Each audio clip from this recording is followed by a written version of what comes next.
mereka itu terhalang dari segi pulau, daerah, Betul. jauh-jauhan semuanya.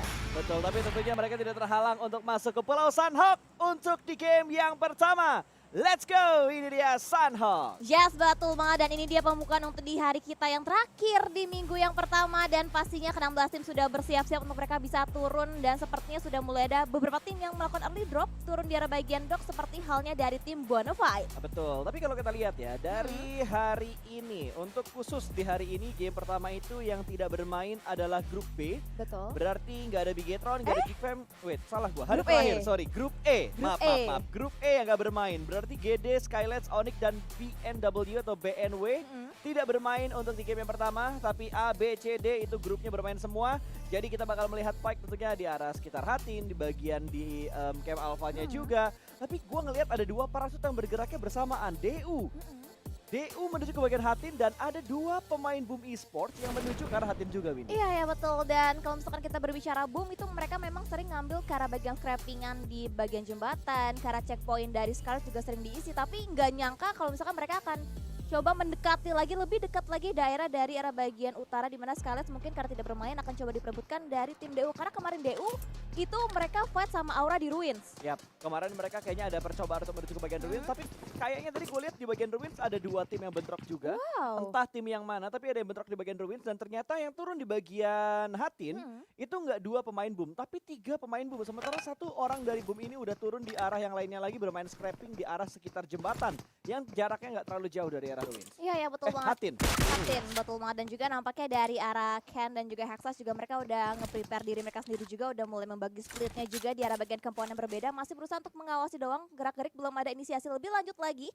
untuk mereka untuk mengambil keputusan lebih cepat lagi karena kan masih circle awal juga.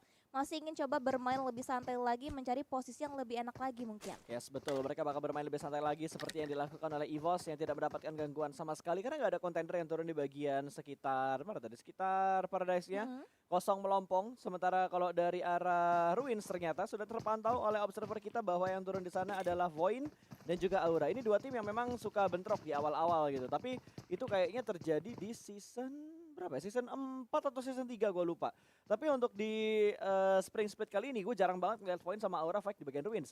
Kalaupun mereka fight mungkin kayak di early pace-nya aja atau di early game-nya aja ketika mereka lagi ingin rebutan dalam satu area kecil, satu scrappingan yang ada di sekitar Ruins. Sekarang kita tahu split yang dilakukan sama Void kan juga sekarang lebih menyebar lagi dibandingkan dulu. Iya betul. Dan padahal kalau misalkan kita berbahas Void itu kan mereka memang drop zone-nya deketan banget sama area Ruins-nya Aura. Tapi mereka malah lebih sering cekcoknya tuh sama Geek yang mengambil di arah bagian Sahminya lagi, selatannya lagi. Betul, itu mungkin jalur-jalur ketika emang zonanya menuju ke bagian kanan, jadinya sering bentrok di bagian situ, atau zonanya menuju ke bagian center dari arah Sunhawk-nya itu yang ngebuat mereka bakal bentrok ketika mereka menuju ke arah checkpoint mereka yang berikutnya.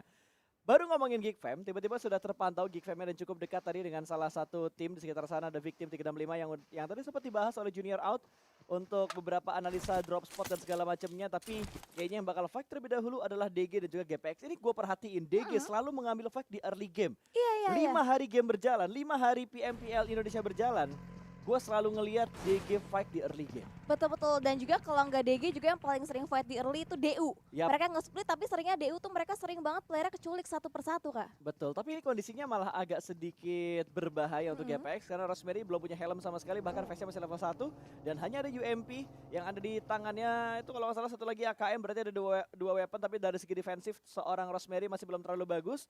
Sementara DG kalau dilihat dari arah gambar-gambar bagus bakal ada suppressing fire dari arah bagian dalam, ternyata Rosemary berhasil memecahkan poin pertama untuk tim GPX kali ini. Miliano menjadi korban pertama untuk GPX, dilempar kampak dan hilang begitu aja. Wow, adanya suppressing fire yang benar-benar connect banget dari arah seorang Rosemary yang masih bisa mendapatkan bahkan menculik satu player dari arah tim DG, dan kali nampaknya dari DG semakin meningkatkan lagi awareness mereka di area belakang juga nampaknya udah mulai ada backup yang datang juga dari tim GPX dari arah Belva yang akan coba nge-backup dari angle bagian backline-nya tim satunya. Lumayan ya, jadi surprise-nya connect, happy birthday-nya sukses, dapetin 1 poin pertama, bahkan Rosemary masih berada di bagian paling depan untuk pertahanan dari tim GPX sementara ini. Dan kita berpindah ke bagian sisi lain, mungkin ini akan ada HBD yang berikutnya. Six bakal lewat begitu aja, surprising fire dari RTSK masih belum mampu mendapatkan satu pemain dari Aura. Round shoot yang masih bisa di buying time ternyata, namun percobaan berikutnya membuat Six terjatuh di bagian tebing-tebing ini. Bahkan No Mercy dipaksa untuk lompat ke arah perairan dan tidak bisa memberikan counter shootnya karena Void.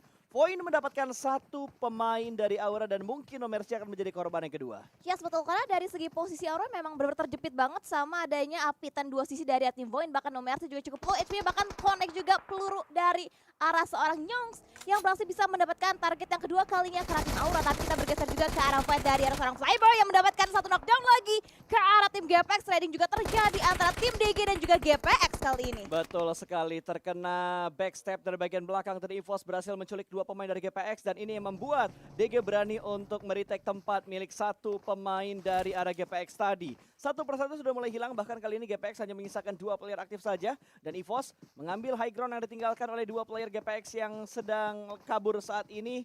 Malah sekarang EVOS nih yang sudah memantau pergerakan dari arah DG di kompon bawah mereka. Yes, betul, dan berarti nyatanya fight yang terjadi antara DG dan juga tadi ke arah tim GPX ini nge-attract EVOS untuk mereka bisa join the fight karena mereka juga mungkin masih butuh lagi boostingan poin untuk mereka bisa mendapatkan nanti bonus poin yang paling besar 20 poin kalau misalkan mereka bisa finish di penghujung hari di posisi yang pertama. Tapi kali ini nampaknya KF yang kemarin melakukan clutch yang luar biasa banget karena tim Bigetron kali ini berusaha untuk nge-flank juga ke arah bagian kanan, tapi hati-hati McCleary bisa juga memberikan beberapa counternya ke arah seorang KF. Larry bisa juga memberikan beberapa counternya ke arah seorang KF. Betul, sudah mulai kelihatan kali ini granat dari seorang KF sudah mulai dimasak, akan dilemparkan menuju ke arah seorang Flyboy, di mana Flyboy sendirian lempar granatnya masih terlalu jauh rupanya. Belum bisa connect sama sekali kali ini ke arah seorang Flyboy, tapi Microboy sudah mulai nge-flank, akan ada lemparan granat ke sebuah rumah yang ada di sebelah kanan sana, namun granat dari McCleary mampu memporak-porandakan setup dari EVOS karena satu pemain dari EVOS tertakedown, namun Molotov dari KF juga connect. McCleary berhasil diamankan, kali ini bakal terbakar oleh Molotov dari seorang KF. Lumayan ya, tertakedown tapi bisa memberikan knockdown balasan ke arah pemain dari tim DG. Yes, betul banget, dan trading demi trading juga nampaknya terus terjadi, tapi kali nampaknya Flyboy juga siap siaga karena di area belakang dan close combat juga terjadi, tapi fight tersebut dimenangkan oleh Redfast dengan menggunakan Uzinya berhasil bisa memangkas lagi satu player dari tim DG yang hanya menyisakan Rancid seorang diri. Tapi hati-hati di area bagian belakang backline dari tim DG. Yon juga sudah mulai mendengar fight yang terjadi dan ada pick tipis juga yang diamankan oleh seorang Rancid, tapi pintu dimainkan juga berusaha untuk mendapatkan angle yang lebih luas lagi ke arah tim EVOS. Betul sekali, tapi ternyata Ion bakal datang menjadi seorang third party, menjadi tim third party yang mengganggu pergerakan dari EVOS. Satu persatu pemain EVOS di take down karena Ion punya angle yang begitu bebas. Kali ini Microboy gak berani berbuat dan bergerak terlalu bebas lagi karena dia sudah tahu bahwa di bagian high ground seberang sana ada Ion yang bisa memporak-porandakan setup mereka. Tapi Microboy sepertinya makin mendekat menuju ke seorang Rancid. Rancid masih tertahan di bagian dalam sebuah rumah kali ini, sementara KF akan menyelamatkan Lizard yang sedang ter-take down. Tempo kembali menurun dan lagi-lagi kita melihat sebuah momen three-way showdown. Yes, betul banget, dan Ion ini tinggal mengamati perangnya terlebih dahulu antara EVOS atau DG yang bisa menangkan fightnya. Tapi kalau misalkan kita lihat dari segi kuantitas player, EVOS jauh lebih diunggulkan dibandingkan DG yang hanya menyisakan Rancid seorang diri, dan kali ini Microboy juga nampaknya mendukung backup dari arah kedua player lainnya dari arah tim EVOS. Tapi Ion terus ngelock juga angle-nya ke arah bagian bawah berusaha untuk mengamati juga perang yang masih terus terjadi hingga detik ini. Betul, Ion bener-bener nggak ngasih step sama sekali. Mereka hanya bertahan di bagian kompon mereka saat ini, sementara Lizard masih berupaya untuk mendapatkan pemain terakhir dari tim DG yang tersisa, di mana Rancid nggak membuat gerakan yang terlalu banyak juga dan gua kaget. Barusan diputer terus tiba-tiba ada patung yang mengejutkan gua. Itu kadang bikin jump scare loh tuh patung. Iya. Sumpah. Betul, karena itu emang tempat-tempat orang suka ngumpet ya kan, suka ngasih HBD, dan makanya kita lebih aware lagi. Dan ini loh Win, awal gue main PUBG Mobile ngeliat itu gue kira orang loh. Gue tembakin, gue spray semuanya, tapi ternyata hanyalah sebuah patung. Terus kayak hit damage-nya juga kok nggak kelihatan, Iya, kok nggak kena-kena. Kok nggak ada darah yang keluarnya gitu kan. Tapi nampaknya ada yang keluar juga granat dari arah seorang KF, tapi nampaknya Rancid berada di ruangan yang berbeda sehingga granat dari KF belum mampu bisa menumbangkan last man standing dari arah tim DG. Betul, dia ada di bagian dalam sebuah ruangan yang lain, dan ini pergerakan dari KF kayaknya bakal memberikan follow up menuju ke arah Microboy berpindah ke arah rumah yang lain. Tapi di belakang EVOS ada langkah-langkah kaki berwarna merah tadi, berarti Bigetron.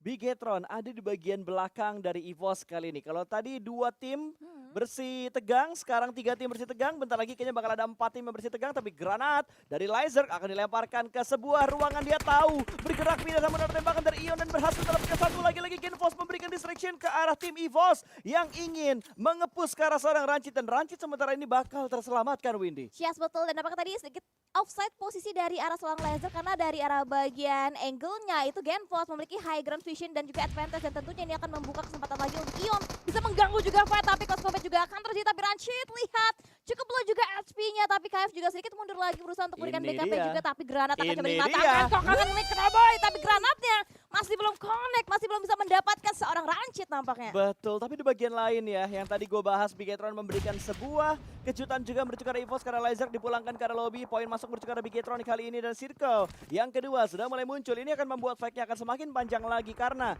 mayoritas tim 50% sudah masuk ke dalam zona, dan kali ini double pick akan segera mereka lakukan. EVOS berhasil mendetek tempat milik DG dan memulangkan DG ke arah lobby. Yes, betul. Dan EVOS memang berhasil bisa ngedetek tempat, tapi akankah Ion akan coba mengganggu juga fight yang baru saja kelar tadi, tapi nampaknya lihat sisa-sisa player dari arah tim Void. Mereka berusaha sih dengan menggunakan perahu untuk mereka bisa menusuk lagi ke arah bagian utaranya nampaknya. Ini sebenarnya momen yang jarang dilihat ya. Kalau di season lalu gue sering itu ngelihat kayaknya orang rotasi pakai perahu, bahkan kalau nggak salah dulu dipeloporin sama Bigetron, terus sempat sering dilakuin juga sama tim Aerowolf pada masanya.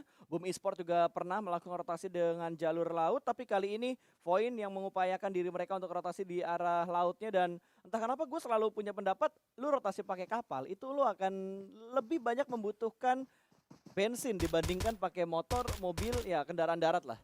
Boros ya? Boros banget perahu itu. Betul-betul. Dan apalagi tadi kalau misalkan kita lihat dari intipan mapnya, yaitu ada alter ego yang mereka udah mengambil ke arah bagian utara dari sebelah kanannya kau. Takutnya nanti pas Void mereka masuk ke arah daratan itu bisa dijegat juga posisinya oleh tim alter ego. Ya betul, itu yang dikhawatirkan juga, tapi sebuah angle yang begitu bebas dari Nux melihat pergerakan dari Gremory. Victim 365, satu pemain mereka terjebak di bagian belakang dan sudah diincar oleh Nux yang juga sedang ada di bagian blue zone.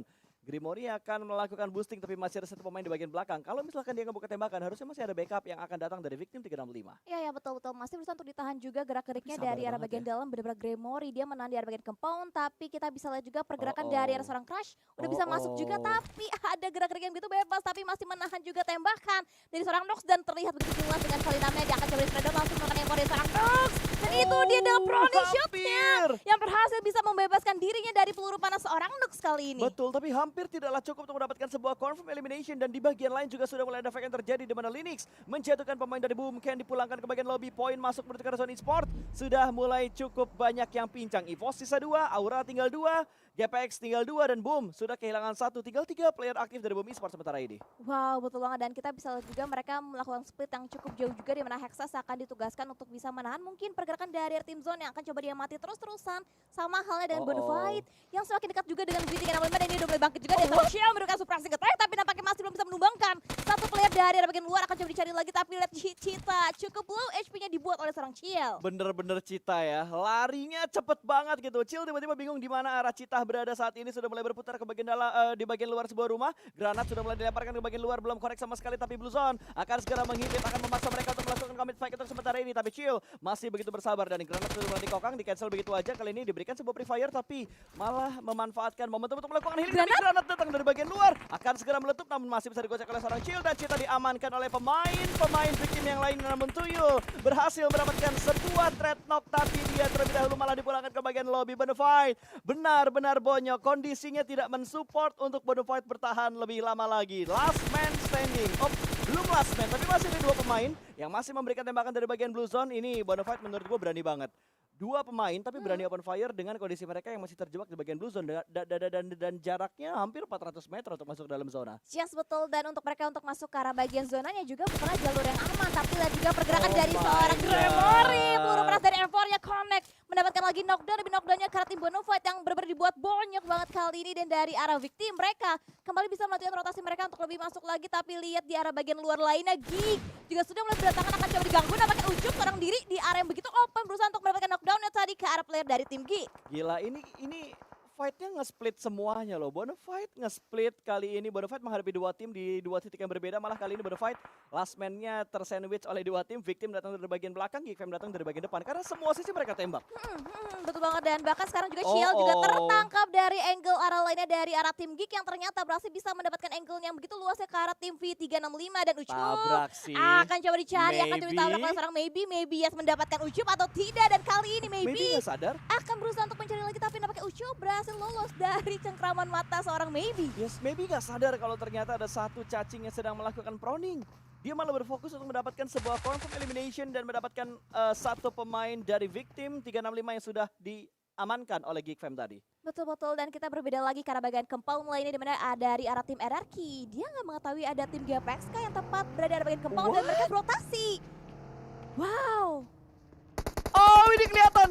Ini kelihatan. Satu pemain melihat satu pemain dari GPX yang ada di bagian dalam. Kali ini bakal langsung ada tembakan tipis dari bagian luar jendela dan berhasil mendapatkan satu pemain terakhir dari GPX berada di bagian dalam. Apakah bisa untuk mendapatkan knockdown-nya? Kali ini akan ada molotov yang dilemparkan. Molotov juga dilemparkan ke bagian dalam.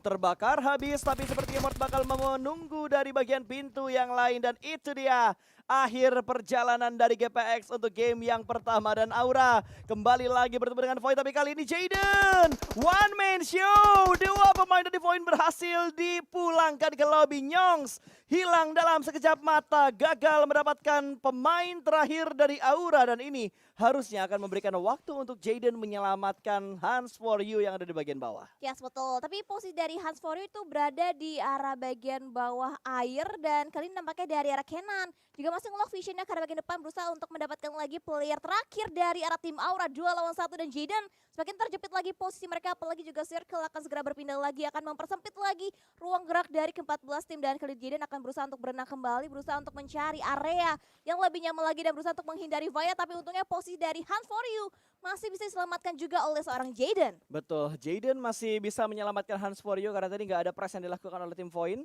Void sayang banget sih, mereka kayak kena karmanya mereka sendiri gitu. Habis mereka mendapatkan 2 pemain dari Aura, terus sekarang malah mereka yang dirontokin sama Aura juga. Kondisi sama, menghilangkan 2 untuk masing-masing tim. Ada threat kill atau threat elimination yang menurut gue fair sejauh ini antara Void dan juga Aura. Tapi jarak mereka tidak terlalu jauh, tentunya akan memaksa Aura juga untuk semakin mendekat menuju ke arah Void, atau Void yang bakal mendekat menuju ke arah tim Aura. Agak sedikit berbeda dengan NFT yang masih unggul nih, yang masih utuh keempat pemain mereka. Dan kalau kita lihat dari arah leaderboard, NFT ini sekarang ada di peringkat bentar, salah lihat. Ini dia yang benar. NFT itu sekarang ada di peringkat keempat dengan 151 poin, hanya terpaut 4 poin ke arah EVOS. EVOS ada di peringkat ketiga dengan 155, Bonafide di peringkat kedua dengan 175, dan Alter Ego Limax masih bertahan di posisi puncak dengan 178 poin. Yes, betul banget, dengan gap point yang begitu sedikit ini, dengan satu game aja bisa mengubah klasemen untuk bisa mendapatkan bonus poin setinggi-tingginya. Tapi kali ini nampaknya dari arah bagian Paradise sudah di take over posisinya oleh tim Bigatron Red Alliance, dan sementara itu di arah bagian utara juga masih tersisa ada Aura, ada Void, bahkan Boom juga sudah mulai masuk juga ke arah bagian kau. Tapi nampaknya Ion juga berdekatan saat ini posisinya dengan tim NFT. Yes, betul, sudah banyak yang mulai berdekatan, bahkan NFT juga benar-benar mengecek bagian belakang dari posisi tim mereka saat ini. Dan circle-nya, gua nggak melihat Bigatron pindah untuk 2 circle sebelumnya, bahkan sampai circle yang sekarang 3 circle. 2 sampai 3 circle Bigatron nggak pindah sama sekali untuk kondisi mereka sekarang di Paradise. Ini mungkin EVOS menyesal meninggalkan Paradise terlalu cepat karena circle-nya terus menuju ke arah Paradise. Walaupun tempat EVOS sekarang juga masih dalam kondisi cukup aman, tapi daerah-daerah yang ditelusuri oleh tim Ion saat ini kayaknya udah mulai nggak aman karena satu pemain dari Ion, yaitu Genfos, yang bermain begitu barbar di hari yang pertama. Di hari yang kedua juga mereka bermain begitu barbar, tapi kali ini mereka terspot oleh tim NFT daripada Genfos yang ter-take down. Butuh effort untuk smoke dan lain-lain untuk menyelamatkan posisi seorang Genfos. Yes, betul. Dan bahkan sekarang Rocky juga akan coba ditargetkan oleh seorang Flippy yang tadi berusaha untuk men-tapping beberapa peluru panas dari arah M4-nya, tapi masih belum bisa mendapatkan angle yang lebih clear lagi. Tapi nampaknya Rocky udah mulai semakin aware juga dengan kehadiran dari arah seorang Flippy. Dan kalau misalkan kita lihat dari bagian lainnya dari arah Bigatron, akan coba Void nampaknya karena Dewa ada pick tipis tadi dari seorang Zuxi yang hampir bisa menumbangkan player dari arah tim Dewa United. Betul, di zoning out, tapi kayaknya Dewa nggak bakal kabur dari bagian Paradise karena mereka ingin mendapatkan bagian kecil di bagian Paradise ini. Mungkin nggak langsung tabrak menuju ke arah Bigatron, tapi mereka bakal ambil sebagian kecilnya yang ada di bagian Paradise ini. Dan tidak hanya DU yang ingin mengincar bagian Paradise, ada Zone Sport juga sudah mulai mendekat dan menuju ke bagian Paradise, tapi Fact bakal pecah di bagian lain karena Void kedatangan Bumi Sport melakukan proning berkamuflase. Alpha berusaha untuk menyelamatkan diri, tapi ternyata tatapan dari Poker begitu tajam dan berhasil memulangkan Alpha menuju ke bagian lobby. Last man standing untuk Void ada di bagian luar zona kali ini, Windy. Yes, betul. Dan nampaknya dari arah Void belum begitu sukses untuk bisa menahan pergerakan dari arah Boom yang malah sekarang semakin merugikan posisi Void yang hanya menyisakan Kenan seorang diri. Dan Poker juga akan lebih berhati-hati lagi, berusaha untuk screening out lagi ke arah bagian luarnya agar perjalanan dari Boom juga nantinya akan lebih mudah lagi. Dan terpantau juga masih banyak tim-tim yang masih berusaha butuh effort lebih lagi untuk mereka bisa masuk ke arah bagian circle selanjutnya. Yap, betul. Ion kayaknya nggak mau bergeming dari tempat dia saat ini karena mereka sudah mendapatkan tempat yang cukup nyaman. Mereka dapat kompon, mereka masuk dalam circle. Ya buat apa bergerak-gerak terlalu banyak gitu kalau misalkan mereka udah ngedapetin tempat yang nyaman. Tapi typing fire tadi dan berpindah. Oh my god, kita bakal pindah ternyata karena ada fight yang dilakukan oleh Voin. Kenan last man standing mampu untuk mendapatkan poin. Berikutnya untuk tim Voin mendapatkan satu pemain dari arah Bumi Sports. Wow, dan apalagi dari seorang Kenan hanya menyisakan satu verset terakhir, tapi kita juga akan kembali lagi fokus di arah bagian Paradise, dimana dari arah Zone ternyata juga sudah mulai join, ada 3-way showdown yang terjadi di arah bagian Paradise, dan dari arah Banyu menjadi frontline kali ini berusaha untuk mendapatkan informasi yang lebih banyak lagi ke arah bagian Dewa United, dan juga di arah bagian kirinya ada Bigatron juga, tapi di bagian belakang Alter Ego juga bisa memberikan backstepnya, tapi NFT jungkir balik ngeflip. Mobilnya salto. Salto. Freestyle dulu bos ya, freestyle dulu bos. NFT lagi freestyle nih, kayaknya dia nggak cuma pengen ngincer poin dari elimination dan placement, tapi ngincer poin dari backflipnya juga tadi. Mentang-mentang ada flipping, Mentang-mentang ada ngeflip flipping. sukanya. Betul, yang penting freestyle dulu bos ya. Zone yang semakin mendekat juga Aura dan Alter Ego yang semakin mendekat, kali ini tembakan dari bagian belakang mampu mendapatkan satu pemain dari Alter Ego. Super Una tumbang, satu pemain lain dari Alter Ego yang tumbang masih bisa diselamatkan, tapi jarak mereka terlalu dekat. Ada 3 tim, 4 tim bahkan yang berdekatan. Ada Boom, Alter Ego, ada Zone Esport juga tadi. Ada satu tim lagi tadi di bagian sebelah kiri, gue lupa tim yang mana. Tapi ini semuanya udah mulai chaos banget. Aura bakal fight dengan Alter Ego, di belakang mereka juga ada tim lain lagi. Jadi ini bakal chaos tentunya karena semuanya tertuju ke arah sekitar Paradise. Yes, betul, dan berarti bisa disimpulkan bahwa circle yang kelima benar-benar menyulitkan. Banyak banget tim mereka berusaha untuk berlomba-lomba untuk bisa masuk ke arah bagian circle, tapi kali ini nampaknya dari arah Voin juga harus terhentikan langkahnya untuk bisa pulang ke arah bagian lobby di posisi yang ke-14, tapi fight juga masih terus lanjut antara Jaden yang masih berusaha untuk mendapatkan knockdown-nya, tapi nampaknya tadi spreading shot yang masih belum connect, tapi lihat ada pergerakan itu bebas terbaca dampaknya dari arah Potato, tapi Fanatic juga terculik dari arah angle tim Boom kali ini. Betul, ini udah chaos banget, kayaknya udah nggak bisa dihindarin lagi fight di setiap sisinya karena udah masuk di circle yang kelima, udah masuk di menit ke-21 juga kali ini, memaksa semua tim akan melakukan fight-nya. Mineral bakal dipulangkan ke bagian lobby, Potato tertangkap dari arah depan, dieliminasi kah? Masih belum ada notif tambahan, tapi sepertinya Bigatron akan commit fight bersama dengan DU, di mana Hand sudah mulai mengokang granat dan ada lemparan molotov dari bagian luar, dari arah Broken Wall-nya ada granat juga yang bakal dilempar, namun tidak bisa memulangkan seorang Suci ke bagian lobby. Pintu terpaksa dihancurkan, kali ini bakal keluar, dan itu dia satu persatu pemain Bigatron, Rontok dan Yuhai akan dipulangkan ke arah lobby. Zuxi juga dipulangkan ke bagian lobby dan hanya menyisakan seorang Liquid yang akan menjadi pilar terakhir untuk Bigatron saat ini, Windy. Yes, betul, dan bahkan nampaknya dari arah Liquid berhasil bisa menemukan satu player dari tim Dewa United, tapi hati-hati juga di arah bagian belakang ada backline harus dijaga juga, tapi Liquid masih bisa mendapatkan lagi player dari arah tim Dewa United, dan bahkan Aura juga harus finish di posisi yang ke-11 kali ini, dan bahkan lihat juga Dewa United berhasil dibersihkan semua playernya oleh seorang Liquid. Wow, Liquid benar-benar menjadi palang pintu terakhir untuk memulangkan DU ke arah lobby, dan NFT ini dia. NFT nggak ingin memberikan step terlalu banyak, dan mungkin Liquid tahu kalau di bagian dalam ini ada orang, makanya dia nggak langsung masuk ke bagian dalam dari gudangnya. Benar-benar aware, tapi terspot oleh Zone Esport, dan Zone memulangkan Bigatron ke arah lobby. Last man standing Bigatron pun rata, mereka pulang ke lobby. 7 tim tersisa kali ini. Yes, betul banget, dan ini kita bisa lihat juga dari arah tim Geek juga mereka masih butuh effort lagi untuk bisa menembus pertahanan ataupun barikade dari tim-tim lain, sama halnya dengan Toms yang hampir tertekan juga dari arah bagian depan, di mana dari Ion juga terus memberikan supporting fire, tapi ada granat juga dilontarkan dari seorang Linux berusaha untuk mendapatkan dan connect granat dari seorang Linux. NFT tertumbangkan satu player, tapi granat balasan di belakang Linux, tapi masih bisa dihindari juga dengan timing dan juga momentum yang tepat dari seorang Linux. Betul. Dua granat yang mampu menumbangkan dua pemain dari NFT, kali ini hanya menyisakan Flippy, last man standing yang tadi melakukan backflip dengan Vespanya. Betul banget, dan ini udah bener-bener chaos banget, dan bahkan dari Voldemort juga berhasil bisa membuka visionnya tadi ke arah tim EVOS. Ramones tertangkap di arah bagian belakang, akan sulit nampaknya untuk bisa diberikan sebuah jalur evakuasi, tapi Linux dengan begitu kokohnya, dengan begitu jayanya masih berusaha untuk nge-screening out lawan-lawannya juga. Kali ini nampaknya Asa tidak putus asa untuk bisa menambah lagi pundi-pundi poin elimination untuk tim RRQ Ryu. Wow, itu udah GG banget seperti yang dilakukan sama RRQ. Mereka berusaha untuk menyelamatkan diri mereka karena tersandwich oleh dua tim. Ada Zone Esport, ada Ion juga yang bakal menembak dari bagian kompon, tapi kali ini dua pemain dari RRQ berhasil diamankan, sementara Flippy masih ditahan oleh seorang Linux. Bahkan dua pemain dari Zone Esport juga masih mencari keberadaan dari last man standing dari NFT. Granat dilemparkan untuk yang kedua kalinya, namun masih belum mampu mampu untuk menumbangkan Flippy yang berjuka bagian lobby. Tapi kali ini Zone juga fokus berjuka arah tim RRQ karena RRQ ada di bagian kiri mereka, Ion ada di bagian depan mereka, dan ini butuh bergerak. Mereka butuh bergerak masuk untuk ke bagian paling depan, tapi press yang dilakukan sama Ion akan memaksa Zone untuk bertahan di bagian luar zona. Wow, ini RRQ benar-benar sulit banget Rata posisinya, sudah. bahkan dengan satu granat dari Rocky berhasil bisa mendapatkan last man standing dari arah tim RRQ. 3 tim tersisa, tapi nampaknya Flippy akan coba memantulkan granat ke bagian depan dan Zone ditargetkan. Linux menjadi target, tapi granatnya splash damage yang masih belum bisa menumbangkan satu player dari arah Zone, dan granat yang kedua kalinya dilontarkan dan belum connect, belum berhasil bisa menumbangkan satu player juga dari arah Zone Esports. Betul, hanya sebuah splash damage ternyata yang diberikan berjuka arah seorang Flippy, tapi Flippy bakal ditabrak oleh dua pemain sekaligus. Tapi granat dari Flippy timingnya begitu bagus, namun masih ada backup dari seorang Banyu.